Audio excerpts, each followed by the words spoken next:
Puluhan orang Indonesia jadi volunteer Piala Dunia 2022 Qatar.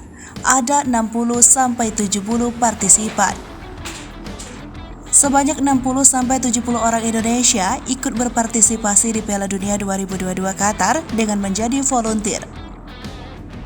Duta Besar Indonesia untuk Qatar, Ridwan Hasan, mengatakan hal tersebut ketika diwawancarai oleh jurnalis Tribun News, Eko Priyono, Jumat 18 November 2022.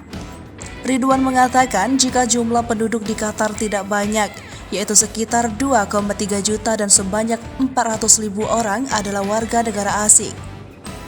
Maka dari itu, FIFA dan pemerintah Qatar membuka volunteer dari negara mana saja untuk membantu menyukseskan Piala Dunia 2022. Asosiasi Sepak Bola Dunia FIFA sebelumnya memang telah membuka pendaftaran bagi siapa saja dari negara manapun untuk menjadi volunteer Piala Dunia 2022 Qatar. Pendaftaran volunteer Piala Dunia 2022 Qatar dibuka pada 21 Maret 2022 lalu. Dikutip dari situs resmi FIFA, sebanyak 20.000 volunteer dibutuhkan. Nantinya, para volunteer akan ditempatkan di beberapa posisi seperti petugas upacara seremonial, tiketing, dan beberapa posisi lainnya. Tentunya ada beberapa syarat dan ketentuan untuk menjadi volunteer, salah satunya adalah harus sudah berusia 18 tahun.